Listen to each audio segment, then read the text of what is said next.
Okay, perfect. So good afternoon again.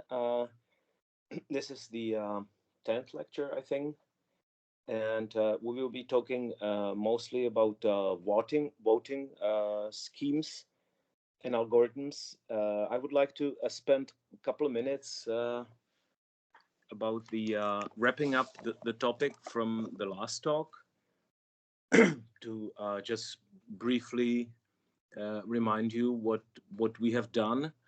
So we were talking about agent interactions, right? That's the topic. It's the sort of underlying theme we're having, and the idea how to do it in a more like formal way is to use the game theory, and the game theory has some nice aspects, like it's a math, so we have some proofs and it's quite formal. Uh, Another nice aspect, especially for the agents, is that the basic notion is the so-called rational agent, an agent that wants to maximize its own utility function, right? So that's the good parts. There are some not so good parts, like we have results that shows us that in some cases the notion of Nash equilibria, although it's important, is not really like of a practical use, and also some of the things were proven to be quite difficult to deal with game theory. So summarizing briefly the main findings. We know that for many games we can compute the Nash equilibrium, which is two strategies that are sort of foolproof for each of the agent playing. They should be safe or maximize the utility against all possible uh, strategies of the opponent. And so for some games, we know that the Nash equilibria does not exist in pure strategies, meaning that we are deterministically selecting what to play.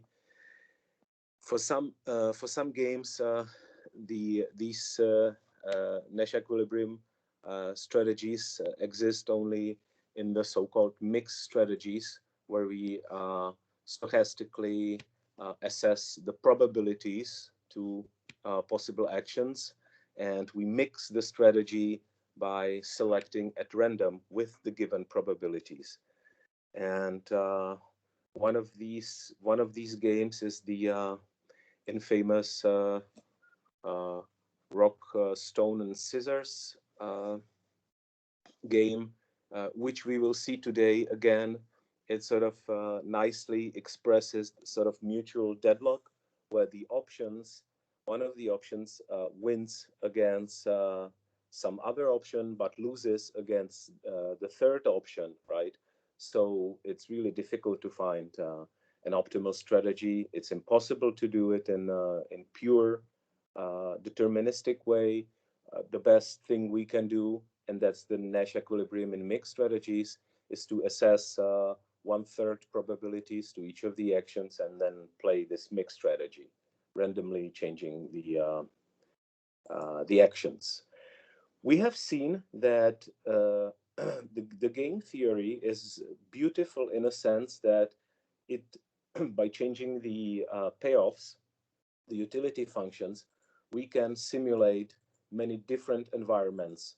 We saw an environment that actually supports coordination, the Battle of Texas, or Bach or Stravinsky, where the choice of the same strategy is highly awarded. So then the Nash equilibriums are the same strategies for both players. And also, we've seen the notion of social welfare, like the theoretically computed outcomes of the just adding the utilities of agents when we're looking at the multi-agent system as a whole, we're interested in how well the system performs. So that's the sum of the utilities of the agents. And we saw that, for example, for the prisoner's dilemma, the social welfare is not Nash equilibrium, right? That's the price we're paying for being safe strategy against all possible moves. So the coordination game was defined in a way that that the social welfare corresponds to Nash equilibriums, and uh, and this coordination game is also interesting because the Pareto optimality is also the same, right? For the iterated prisoner's dilemma, we've seen that the Nash equilibrium is the only non-Pareto optimal solution, and we have three Pareto optimal solutions, uh, which meaning that for each agent, the Pareto optimal is also good because it says if I'm on the Pareto front, uh, this is the best strategy I can pay in sense that changing the strategy will decrease my utility, right? Yeah, so the Nash equilibrium is the only one that's not Pareto optimal, and that's not the one that's the social welfare, right? Of course, for prisoner's dilemma, the social welfare is also coordinate, but the temptation uh, to defect is just too high. So that was pretty much what we did last time, and we were saying that in human societies, economics, politics, and even in evolutionary biology, this game theory is often applied to model the decisions, the problems, and how the strategies to solve them. So it is interesting that actually one of the motivations for defining the prisoner's dilemma and the solutions to this were actually from the politics. We were talking about the Cold War situation in the 50s, where the nuclear threats among Western Bloc and Eastern Bloc were of high consideration, and so it was sort of a really tough problem how to use the nuclear weapon, because the usage of them would mean definitely the well well definitely the end of the humankind, basically, right? So we've seen the anti-coordination game that started as a modeling of those duels of teenagers in cars in America, but it tells us nicely that uh, if you decide to sort of fight, you have to bear with the consequences, right? The anti-coordination game, sometimes called chicken dare or hawk dove, is really popular in biology, where they can show that the interaction of individual animals is nicely modeled by this game, and also the payoff matrix varies in different areas. So, for example, imagine you're a penguin in Antarctica, and so to go to a fight and to lose in a fight means 99% chance of dying, because the conditions are really severe. So the punishment, if you go to a fight and you lose, the consequences are really fatal. So that's the situation where actually the animals evolved much more coordination behavior, and they do not fight. On the other hand, if you're in sort of milder climate and you have a higher chance that you win the fight, and even losing the fight does not mean you're dying, then the animals evolved in a way that they basically optimize their mixed strategy. They optimize the probabilities of choosing if they fight for resources or not. So that was also very interesting. And the last thing I mentioned is that the sort of the answer for take prisoner's dilemma. Sort of the answer what to do in playing prisoner's dilemma is defect, right? Be selfish, uh, play safe, find the Nash equilibrium, and play it. But the situation changes rapidly when you have the so-called iterated prisoner's dilemma, meaning that there is a chance that you will play the game again, right? And the your opponent or partner in crime will actually remember what you did last time, right? And that's the situation the politicians or sociologists like, because that's the nature of interactions of humans. They do not play one game and that's it. They know that there will be a repetition and iteration, and so the so-called iterated prisoner's dilemma was formulated as a way how to model these repeating encounters. And now the situation actually changes. Uh, we have the so-called shadow of the future. That's very poetic. That's a very poetic term.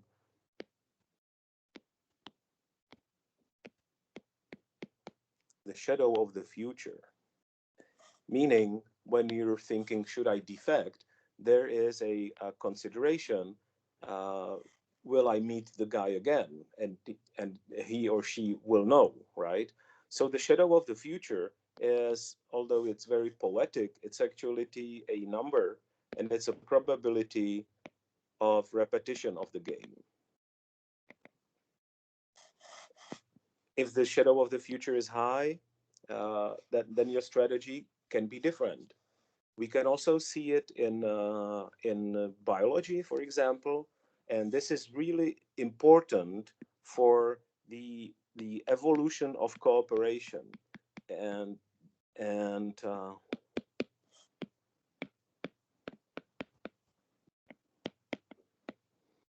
the notion of evolution of cooperation is actually intriguing, and it started in biology, in evolutionary biology, but it has consequences to multi-agent systems because uh, that's the natural question.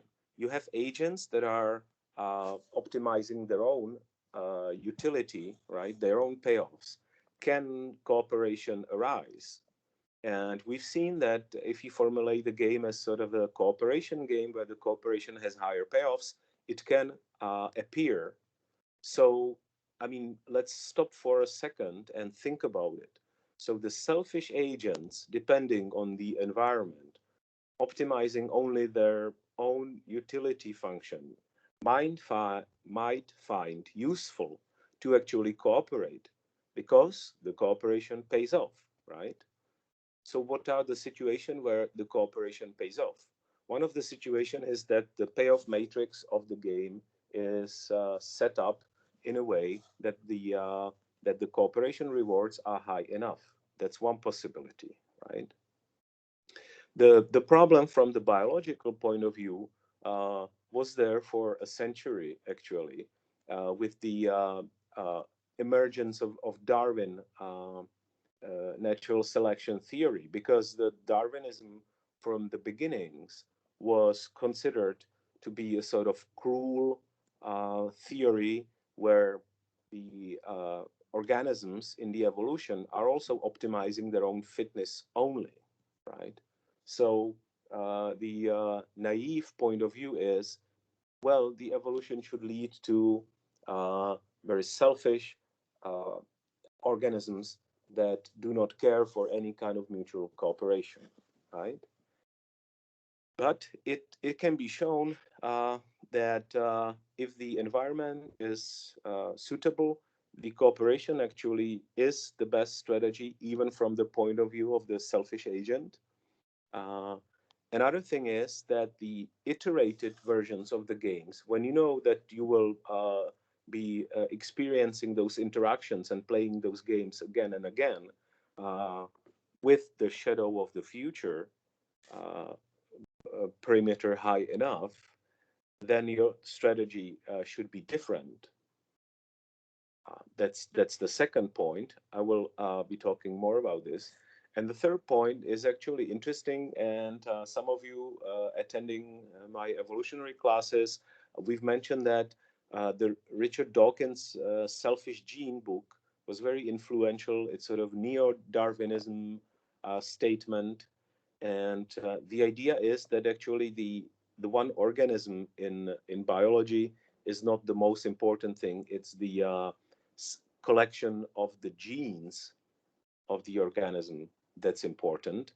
And so we are not talking about the survival in Darwinian sense. We are not talking about the survival of a particular organism of your dog named Alf, but we're talking about the survival of the particular combination of genes your Alf is possessing. And so when you reformulate the problem as sort of a genes survival, then it makes sense to be cooperative, even if for the organism it might mean to have lower utility from the behavior. But for the genetic information, it means increasing the chance to be copied in the next generation. And that's actually how you can use the Darwinism, the cruel, uh, selfish theory of optimizing your fitness to explain the altruistic behavior, because you're helping your relatives, for example. So even if the mother sacrifices to save the offspring, it's still sort of rational behavior because the genetic information will continue, right? So that was interesting. And when talking about the iterated prisoner's dilemma as sort of the formal mathematical or informatics example, there are the famous set of experiments by Axelrod, uh, who actually performed the tournament, actually a series of tournaments about the iterated prisoner's dilemma, where he led the people to create the strategies with some memory, for example, remembering the last two or three moves of the opponent and your own moves, and what should be your next move in this iterated version. And he performed a couple of experiments, like computational experiments, creating a multi-agent system where the agents were actually playing the prisoner's dilemma in an iterated way. And the outcomes were interesting because they found out what they suspected, actually, that the cooperation strategies are much more successful in the long run. So there's this famous strategy that's called tit for tat, TFT, tit for tat, which means that you are nice trying to play cooperation. So you're sort of offering, let's cooperate, and so that's your first move always.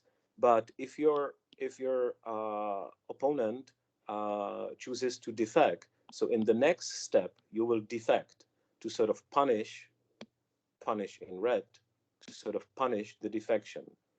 When when the opponent cooperates, you cooperate again, right? So tit for tat.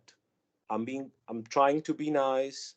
If you defect, I will defect next time to punish your defection. So that's one possibility. You're playing sort of C, and then you're doing D to punish the defection. There are some versions where you sort of bitchy to do two Ds to punish him or her even more. But the basic tit for tat strategy is actually very successful uh, because increases the cooperation increases the social welfare. It's Pareto optimal. The only problem is that you should somehow communicate the cooperation with your partner, right? And the communication is made by punishment, basically.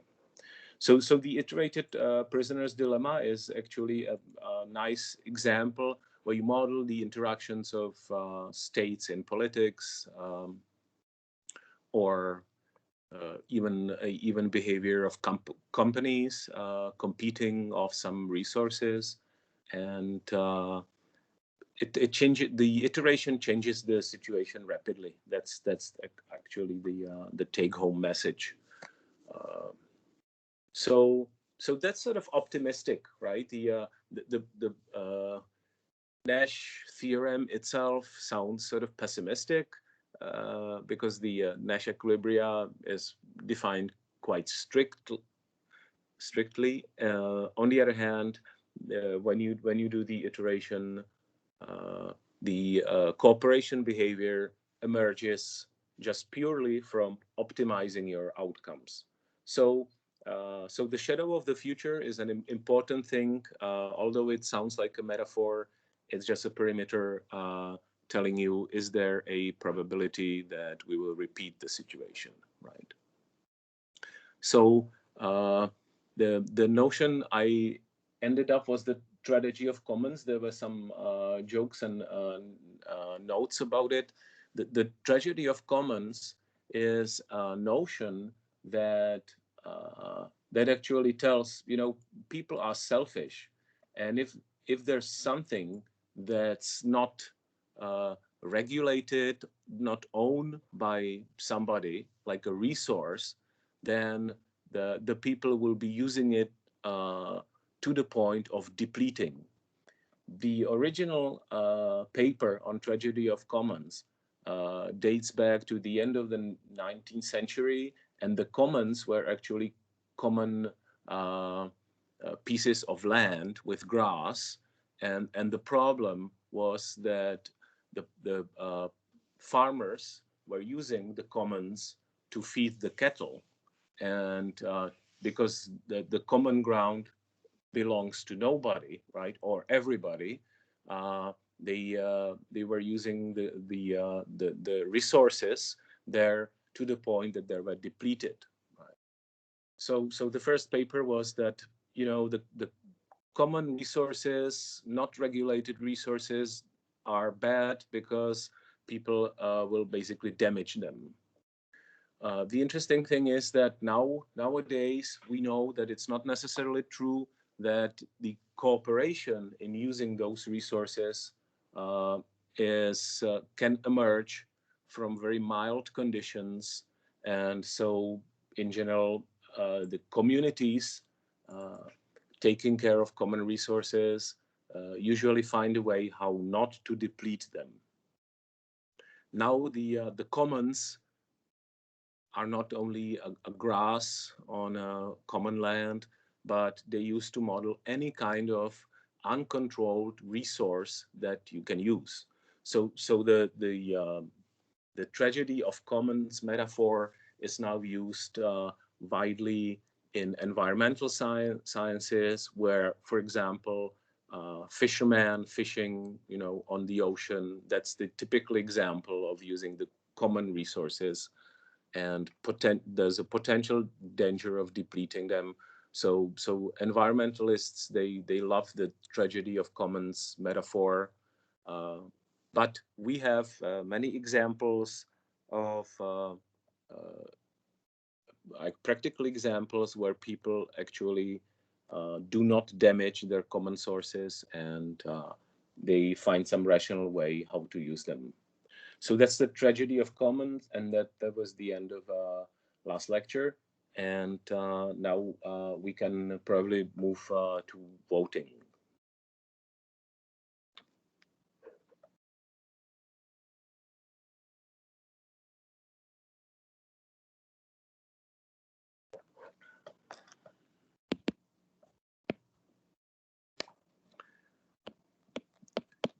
So we will be talking about voting and various voting schemes and elections, but it's important to understand that the elections was actually the first motivation how to do a fair election when you want to elect some representative. because you want to elect the best one, right? So that was the original motivation.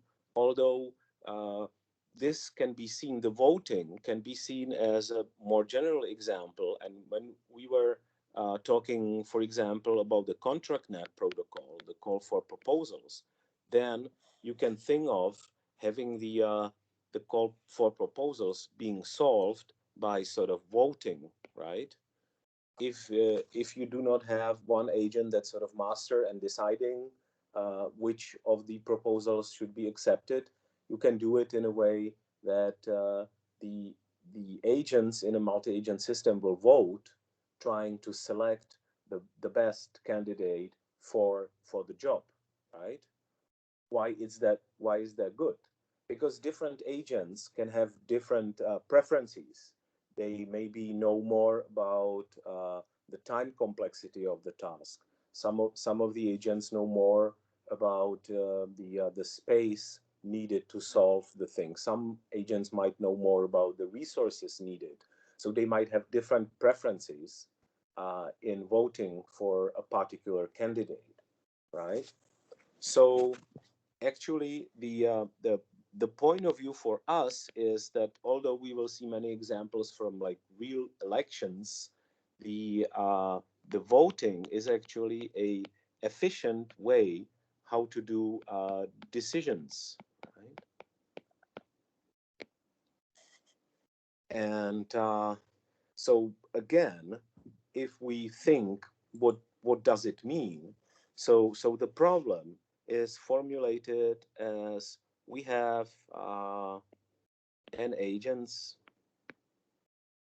and they have some m choices. These can be like candidates for your president, for example, right? And so the agents are those who are voting, right? And when they express their preferences, so the idea is that the agents have sort of preferences about the choices, and the idea is that we should uh, gather all the preferences from the uh, agents, and we should do something that's called a social choice, which is aggregate the individual preferences of all those agents into one outcome, right? And the one outcome might be like who's the winner, right? We're choosing a president, so who will be the president? We have different, each of us have different preferences. Who might be the president? We have M candidates here for the president, and the social choice is, ta-da, we have elected the best guy to be a president. Now, I hope that some of you are already smiling or shaking their heads because we know, yeah. Thank you, Robert. Thank you for being a good, loyal listener. Thanks a lot. Because from practice, especially, recent years, we can see that obviously the mechanisms in the society for doing the voting are not ideal. So in the end of today's talk, we will see that there are actually, uh, well, mathematically, there is a theorem called Arrow theorem. There was a mathematician whose name was Arrow, and it tells you basically that there is not an ideal voting scheme that would result in selecting the best candidate. So that's the first bad news. Theory tells us that it's really difficult to actually aggregate those individual preferences into the best social choice. And then there might be other factors like people are stupid, politicians are evil, and so on. So even the preferences might not be ideal.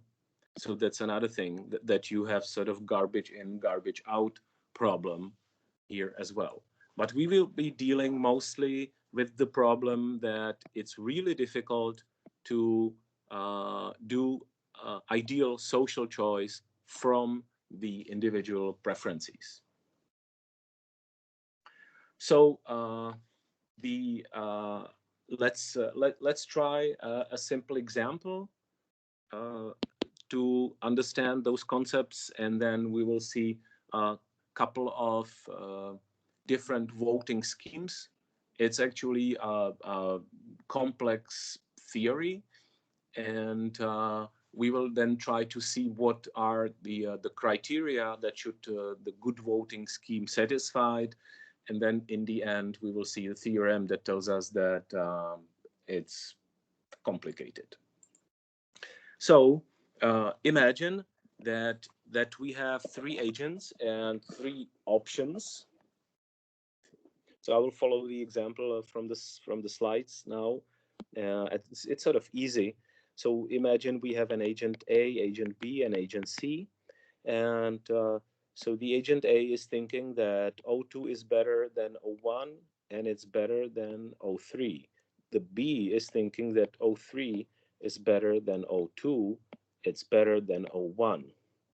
And agent C thinking O2 is better than O3, it's better than O1. So in this very simple example, we are now trying to reconstruct so these are the preferences, and we are trying to construct the sort of overall preferences. The overall preferences should they are called social welfare, and the winner is called a social choice. So we are trying to now to come with the with actually linear order, right? Based on three linear orders. That's how you can think of it mathematically, right?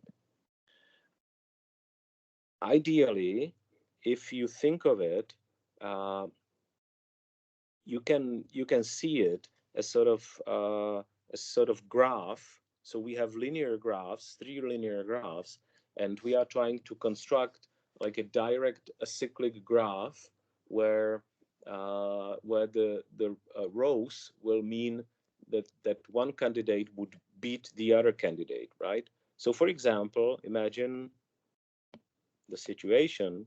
So we have the 1, 2, and 3. And if you're thinking of agent A, so the agent A would be the red one, right? So the red one is telling us that the 2 will beat 3, 2 will beat 1, and 1 will beat 3, right? The agent B, the green guy, would tells us that the 3 would beat 2, and the 2 would beat 1, right? And the blue guy, C, is telling us, well, the sorry, the 2 beats 3, and 3 beats 1. Yeah, so the so obviously the blue guy is sort of anti majority guy. Nevertheless, if you take a look at the graph, so you will see that the number 2 gets most of the winnings, right? So 1 and 3, they both have only one winning. 2 gets 2 winnings. So the social welfare means that O2 and then how you compare the 3 and 1.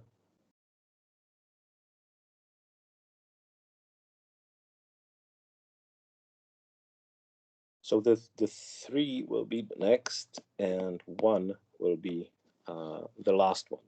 So the social choice, the president, would be O2 because it's beating 2, losing to 1 in one case. It's beating 3, it's beating 1, right? And so the social choice is the O2, but you can see that the graph we have created is sort of a multi-graph, and we have uh, we have ties between 1 and 3. Uh, we have here one tie between 2 and 3, but we have a clear winner here, right? So to create, now we can see that to actually create a ideal linear ordering of this based on those is not easy, and we will see some other examples soon. So the idea is how to create this, or at least this, how to create this out of these, right? And we see that although these are linear orderings, uh, the resulting graph is not linear at all.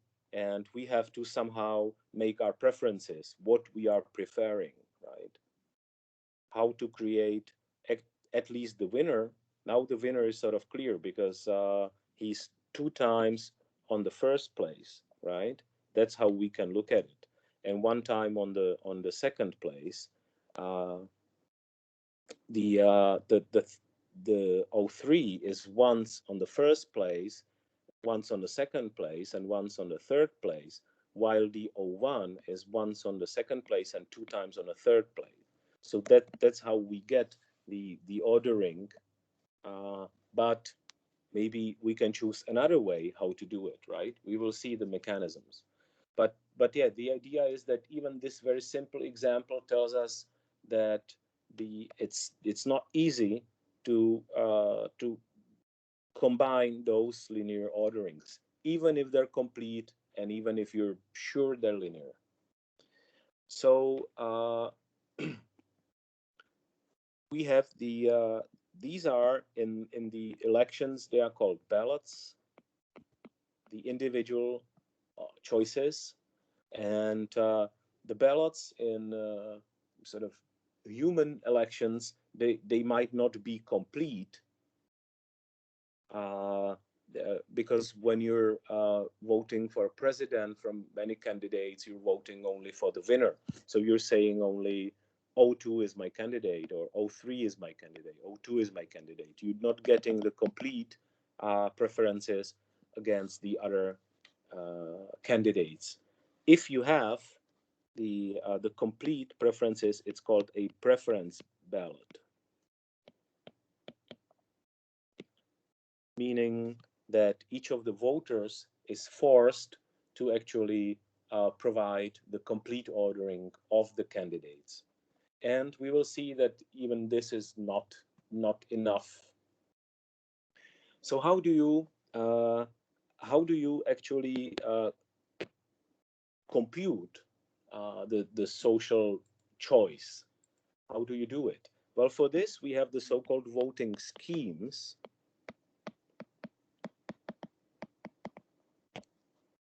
Voting schemes, and we will see actually more of them. And the the most simple voting scheme that probably historically was the first one is called the majority scheme. Majority scheme. The majority scheme, meaning that excuse me. Um, this is very simple. So this is even simpler than electing a president of the Czech Republic. The majority requires that the winner has more than 50% votes, meaning what we're doing. So the ballots are not preferential, but each of the agent is saying, I want the first guy for the president. I want the second guy for the president. I want the second guy. I want the first guy. I want the third guy. I want the second guy. And then you count it and say, well, one, one, one. So the one candidate gets 3 votes, two, two. The candidate two, option one gets 3 votes. Option two gets 2 votes. Option three gets 1 vote. So the result is that the option one gets 3 votes, and so in this case, he would not be the majority winner because we need more than half. So this means that the election in this case will the simple majority scheme. You have to have more than 50%.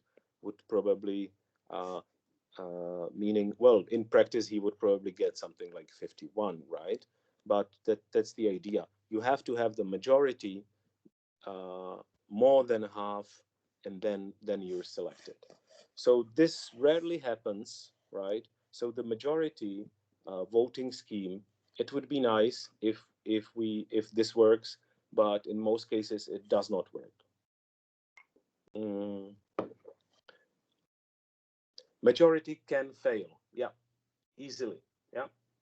Imagine you're voting, uh, yeah, imagine the candidates have roughly same support, and there's 3 of them, so each of them gets around 30%.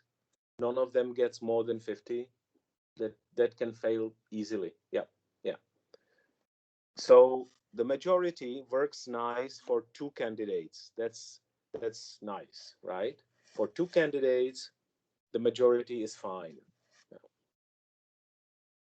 So we have the famous Boy Scout series of books and comics, Rychlé šípy, right? The fast arrows, about the Boy Scout club, the sort of ideal boys, group of boys doing only good things, and they happened to go to this dark part of Prague called Stínadla, which does not exist, and they have 2 competing groups, uh, and they are voting for the leader, Losna or Mazňák. And so in this case, the majority vote is actually good. If you have 2 candidates, do the majority, it will work. If you have more than 2 candidates, the majority can fail easily and fails a lot.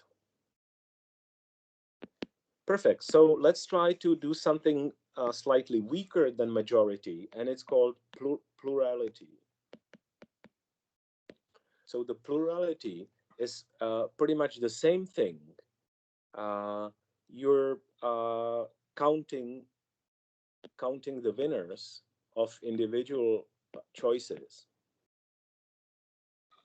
and then simply the winner is the one that has largest number of points, right? You're counting the winners of individuals, and then the social choice, the winner is the maximum number of points, right?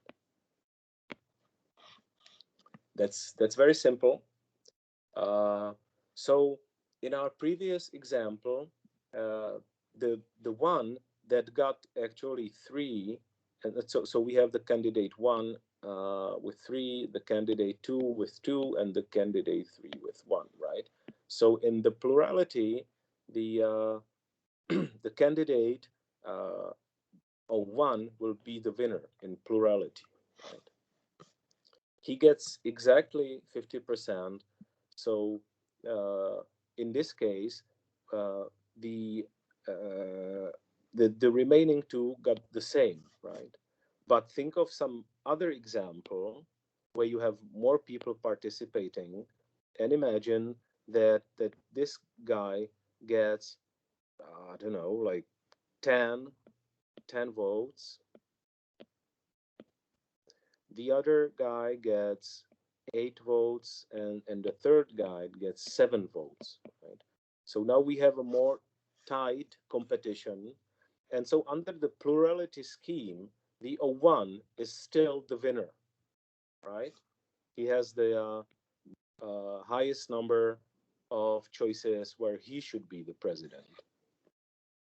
The problem is, so he's the winner, but if you think of it, 15 out of 25, that's the total number of voters, did not vote for him, right?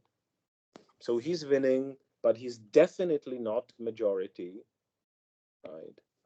And so you ended up with a with elections where uh, like 3/5 of the people is not satisfied, right? So so for those uh, 3/5 of the people, for those 15 people, he was not the first choice.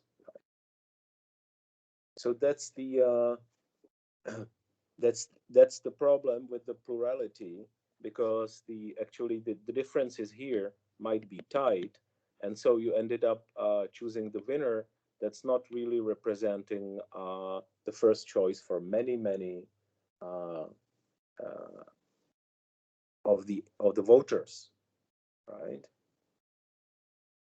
Uh, and also uh, for the case of so one thing is that the winner might not be a majority winner, not majority. Exactly, exactly. If you consider Robert, exactly. Thanks a lot for this. The winner might be at the very bottom for of most people list, right? Uh, yeah, yeah. Which is easy to see, so you can see the problem if the voters are actually submitting the whole ordering, right, the complete preference ballot. Usually in practice the people are submitting only their winner, so you don't see this, but this might be like this, right, if you can compute the complete the complete table. And so so that's the problem of plurality. Yeah, that's that there is a group of people who is sort of strongly for one candidate, and if the powers for the candidates are sort of even, uh, then those people can win, but for the rest this might be a complete catastrophe, right? uh, So what can you do with this? Uh, well, uh, there are usually the scheme is that uh, for because we know that even for majority, for two candidates is okay. So for plurality even more, if you have more candidates, you can get these problems. So what you're trying to do is to do basically a two-round system. uh,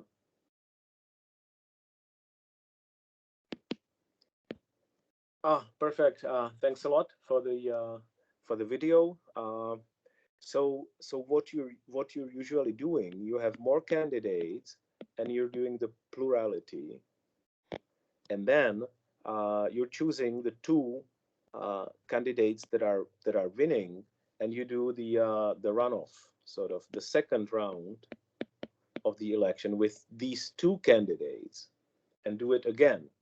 And so in this case, it is more fair, because uh, even if the first guy who was here is hated by most of the society, but he was supported by a strong group of his supporters, then with the next candidate, the people have the second chance in the second round. And so when they see that they hate this candidate, they will probably vote for the opponent, and can overthrow the initial results, right? They were voting for these guys, but they were too weak. But the idea is that the plurality is the first round, and then the second round is only these two candidates. So we're getting majority basically because plurality of two is majority, and so the winner receives more than 50%, and then he is the winner, right? So in theory, this should work much more fair. Another thing is that in practice it did not, as we see in Czech Republic, for example, because people do not go to the elections, there's lots of propaganda involved, and so on and so on. But it's not the fault of the system, it's the fault of the voters, basically. So this is a typical, this sort of two-round system where you have plurality, more candidates, and then the second run called runoff, where you are taking two candidates, two best candidates, and doing the election again, is considered to be sort of a fair version of plurality vote. That's how the senators in Czech, the president in Czech are elected, and many, many others. Right. There is this majority condition as well. If the winner receives more than 50%, the majority in the first round, then she is the winner, right? So one of the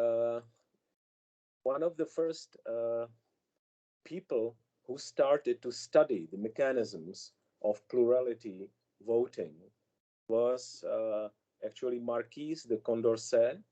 He was a French philosopher and mathematician active in the French Revolution, and he was studying the mechanisms of democracy, basically. Uh, it's sort of interesting and a bit of joke on him that at one point he was one of the important figures in the revolution, and then he actually died in prison because there were some clashes about the leaders of the revolution, and that's sort of the sad part of the revolution. So Condorcet was studying, uh, and he actually said exactly what we were saying. Jakub and Robert formulated it exactly, that there are situations with the plurality that majority of voters can be unhappy with the results, right? So to reiterate, if we have the O1, O2, O3, and he gets 40%, and these guys get 30 and 30%, we're choosing the O1, but 60% did not want him, and depending on a linear ordering, maybe those 60% hates him a lot, right? So, for example, if you think of it, this can lead to to the so-called tactical voting, where you or insincere voting, where you know that, for example, if you know that Miloš Zeman has a strong party of supporters, but you would love to have your favorite philosopher out of like 5 different philosophers here, but you know that probably the highest chance have one of these guys.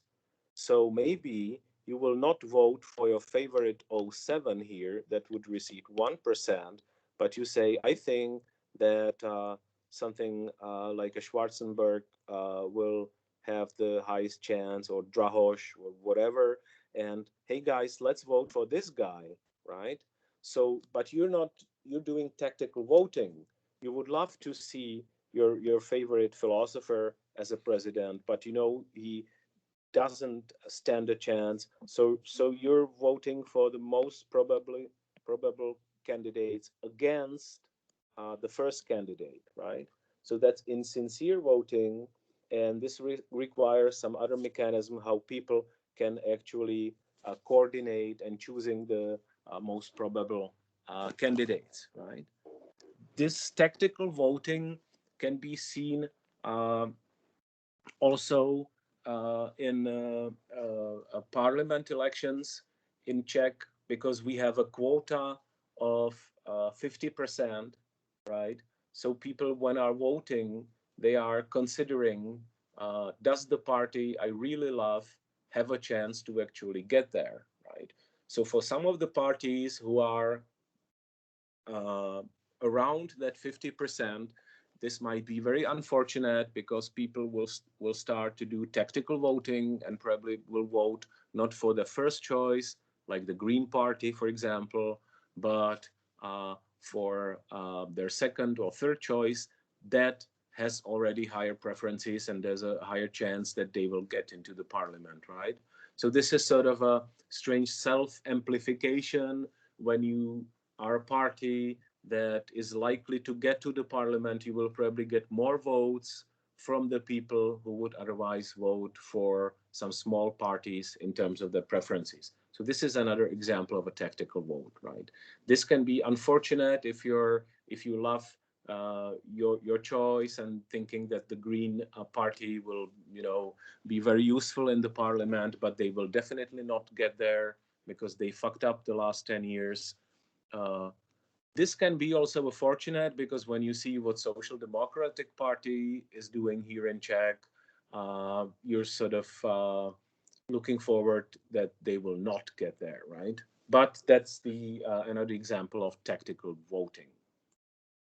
So the Condorcet was actually the first one who created this uh,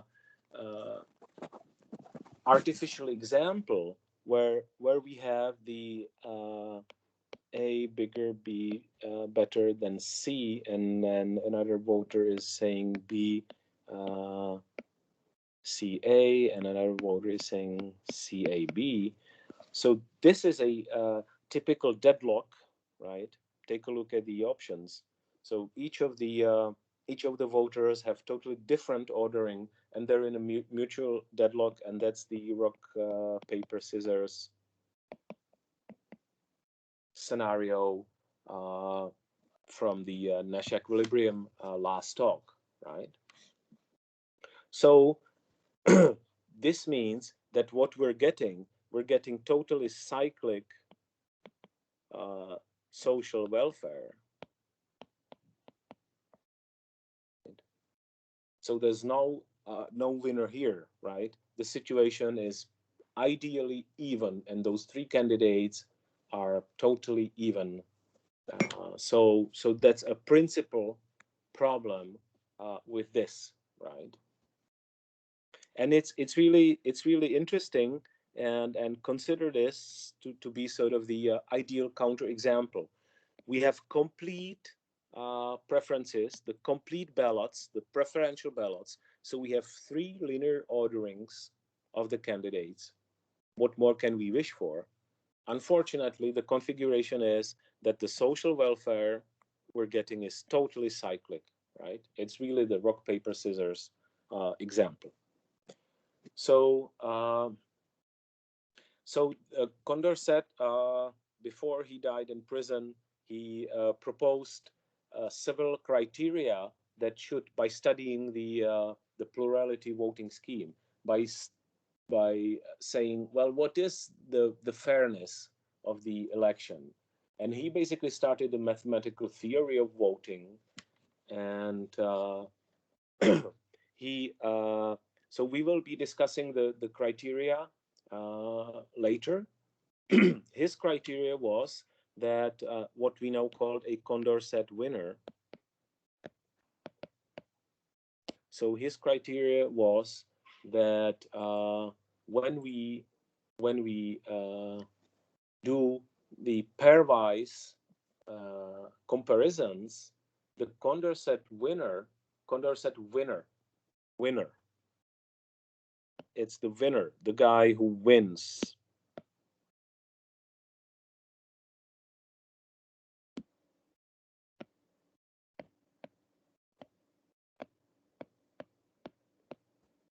The guy who wins. So the the Condorcet winner is defined that he is that beats all opponents in pairwise comparisons. So if you do all the pairwise comparisons, the Condorcet winner will be the one who beat all of the opponents in those pairwise comparisons. This is a very strong property, right? And then the Condorcet idea of the fairness of the election, one of the fairness criterion is that if you are a Condorcet winner, meaning if you beat all your opponents in pairwise comparisons, here, then you should be the overall winner of the voting. But this sounds very reasonable, although we will see that it's quite a strong property. So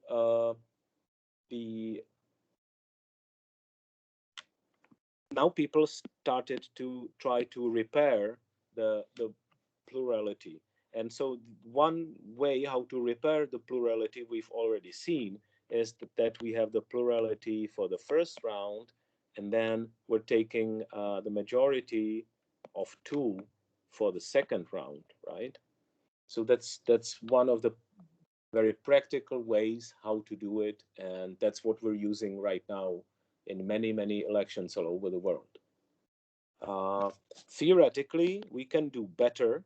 So one of the better ideas how to repair the plurality is so-called plurality with elimination. Plurality with elimination. It's also called instant runoff. Instant runoff voting. The instant runoff is saying what we're trying to do. We are trying to combine the first round and the second round together. So we're sort of trying to do the algorithm in one step, and the elimination tells us what the step should be.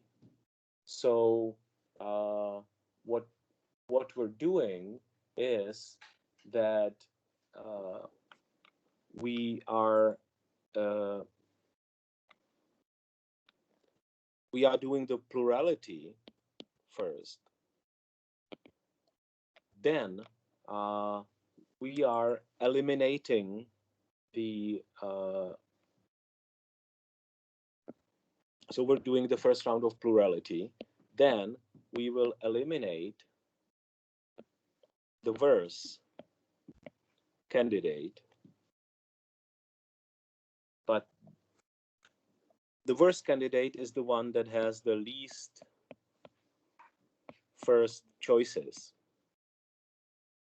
That's the worst one, right?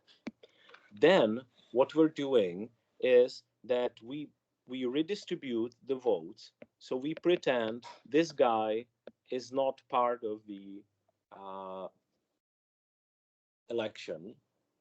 So for the individuals, we will actually take those votes for this guy who's not there anymore and put them to the voters' next choice, right? And so we redistribute and do the plurality again. And we can iterate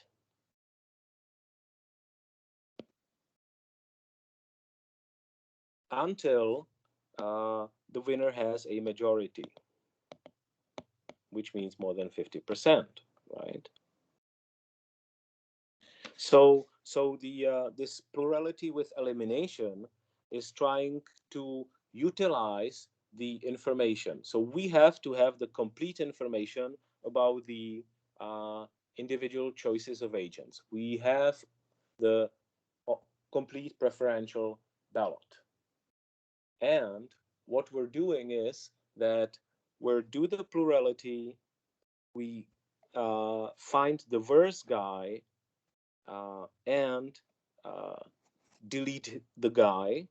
But now we need the preferences of the individual voters to redistribute the votes, because this guy is not there. So we're redistributing the votes, and then we'll do the plurality again, and probably eliminating the worst guy in the second round again, until the winner has a majority, basically. So this has some advantages. The advantage is that you don't need the second round of elections done physically, right? You're sort of using the information that the voters already provided, and you do it in sort of automatic way just by counting, right? That's the good thing. It's much cheaper.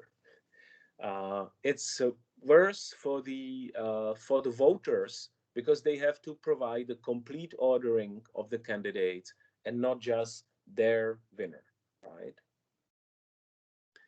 This also should eliminate this insincere voting, your tactical votes, because from the mechanism of how it's done, uh, if your candidate is not uh, getting into the competition and it is deleted, still your votes are for this candidate are getting redistributed for your second choice, right? So that's good. So you can imagine an ideal world where you would vote for the Green Party, but your second choice will be Pirates or whatever. So you just do your ordering, and it's like your best uh, true evaluation of the parties, and your votes for the Green Party will not uh, go into vain, because they will get redistributed for the Pirates in the second round, right? Somehow it's not done in practice very much. I think first because it requires the voters to provide the complete ordering. People don't like it. And the second thing is that probably for some people it's not really clear how it's done, but there are some cases. The Australians use it for their House of Representatives. The Olympic Committee is using this to choose the country, the next country who will do the Olympics. That's what they say. Probably they're using cheating. And the good thing is that it redistributes the votes, so it actually is a good stimulation for you to as a voter to vote as you wish, really. And it's cheap, no second round or other rounds. So this is plurality with elimination. When they were studying the mechanisms more, they of course found out that the it would be nice if we can do those pairwise comparisons the Condorcet was proposing, right?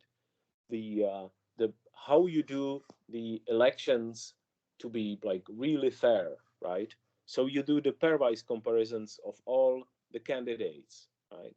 So the idea would be that you have many rounds of the candidates, and you have the candidates here, uh, and you see, okay, now we're voting A against B. Who's the winner? Now we're voting A against C. Who's the winner? Now we're voting uh, what's there? B against C, right? Who's the winner? And now you have all the pairwise comparisons, which of course for n candidates, you're getting something like n times n minus 1 divided 2, right? So you're getting something like n square. But this would be great, right? And then you have all the information that's necessary, all pairwise elections. Of course, it's not really practical. Um, Nobody does it like this. Uh, it's called Condorcet method. Condorcet was idealist. And he said, well, that's how we get the most information. Do all pairwise comparisons, right? It would be too expensive to do it in practice. But the inspiration from sports tells us if you don't have time for all the matches, what you're doing is like a tennis type of tournament, right? So you're doing a tournament that has like a tree structure, and so you're choosing pairs, doing the comparisons, and then choosing again the winners fight, and then they in the ideal situation like this, right? They would get their match here, and then these two candidates that get their match here. So that's the tournament type of election. It's called sequential majority, and the mechanisms like that are actually done in practice. Some political parties have this mechanism to create candidates for the big elections. uh, the TV shows have this kind of voting schemes, like the American Idol type of TV shows. So the sequential majority has the advantage that it does the pairwise comparisons.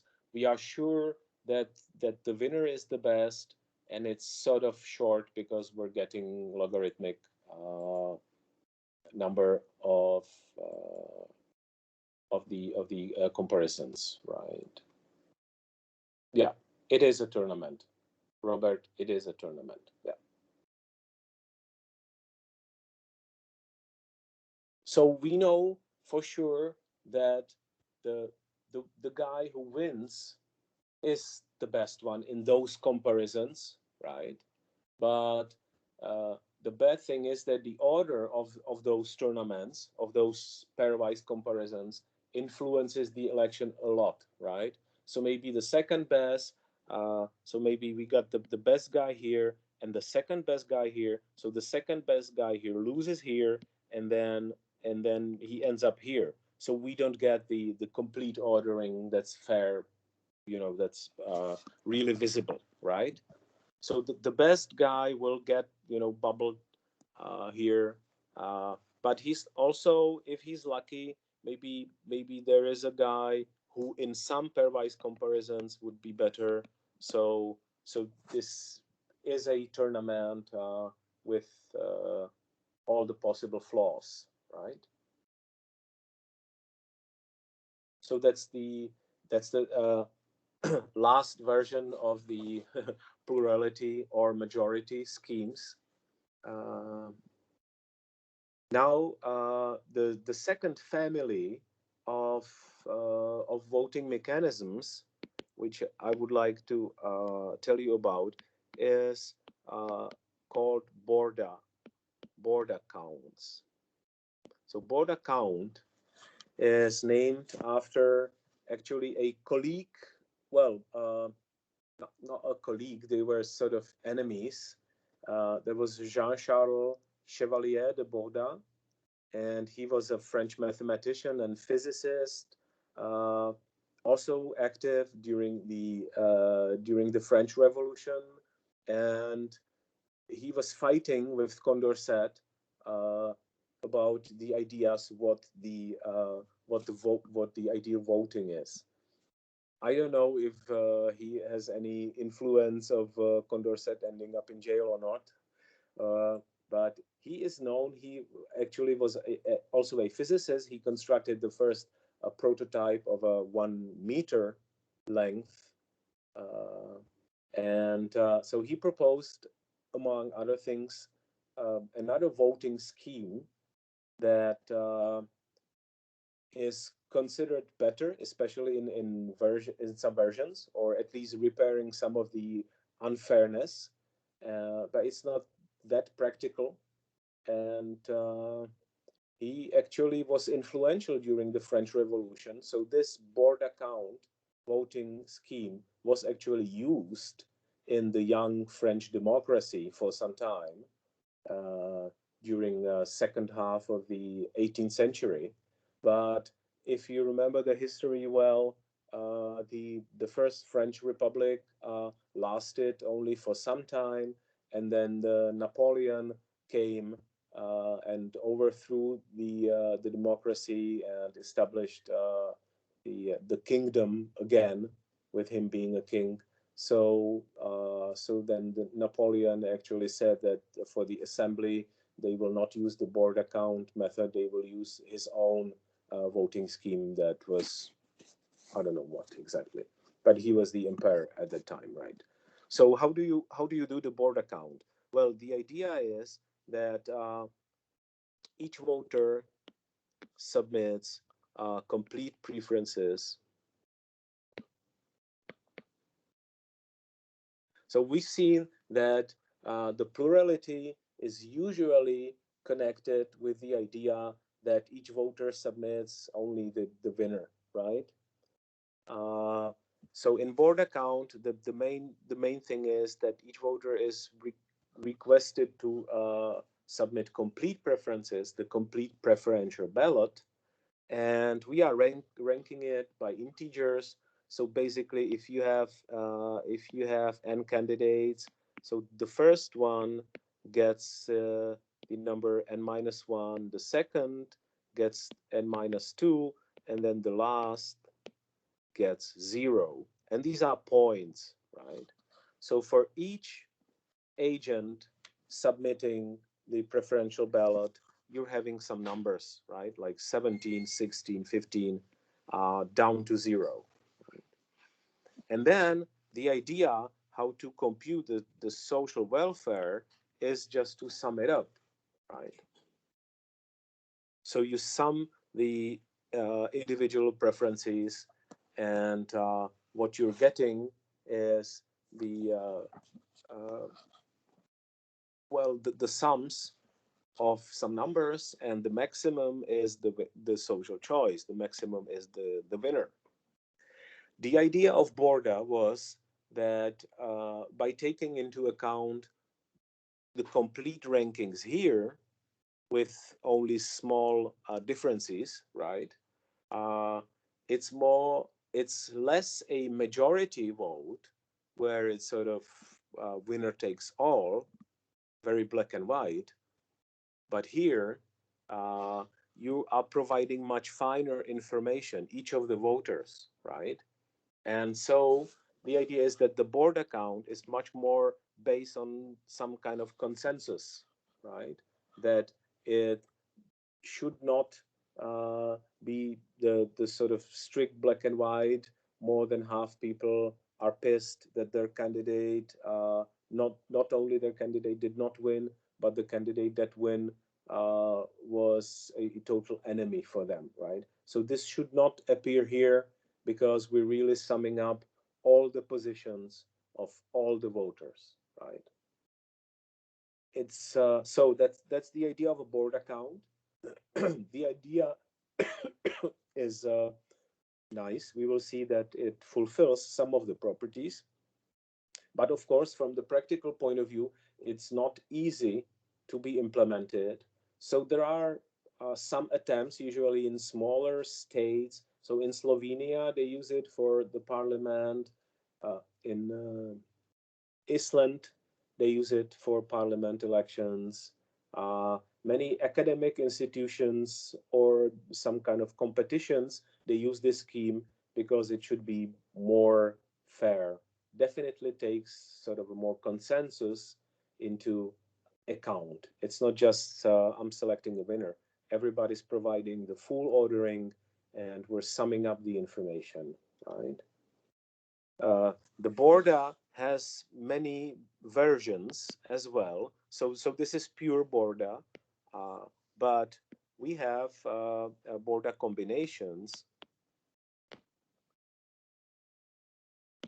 and they're usually named by the guy who proposed them. So we have a black method, uh, that says do the Condorcet type of plurality uh, vote, and if you do not have a Condorcet winner, a clear winner, then do the Borda count. So you see that this is more of a theoretical approach because that sort of combines the practical cons of the methods. Then the two mathematicians, Baldwin and Nansen, they provided. So we don't like really the black method. Baldwin and Nansen, they did the opposite approach. You start with Borda. Baldwin was the first one, and do the sort of iterative version, the same we did with the plurality. You compute the Borda counts, you eliminate the worst,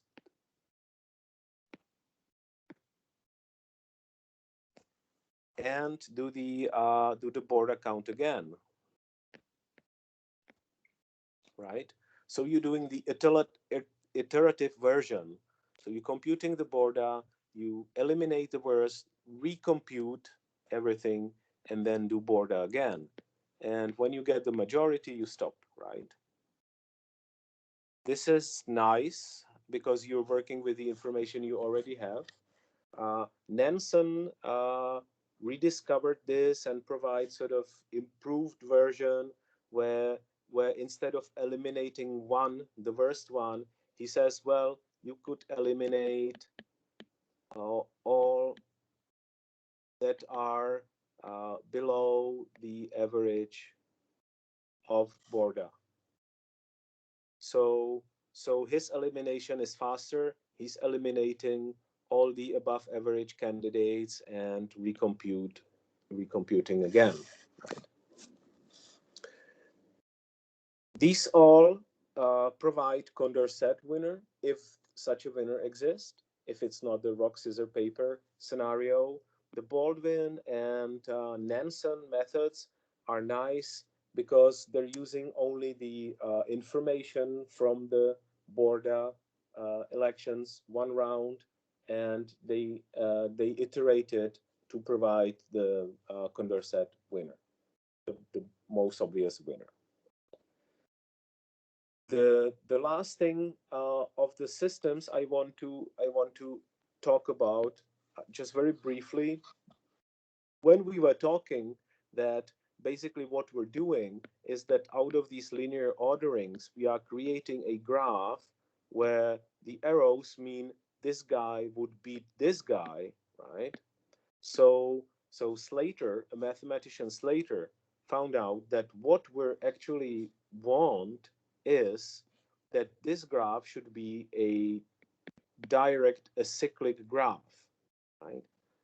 So this we can compose of the individual orderings, but the idea is that we're looking for a direct acyclic graph where we uh, don't have uh, arrows going from opposite directions, right?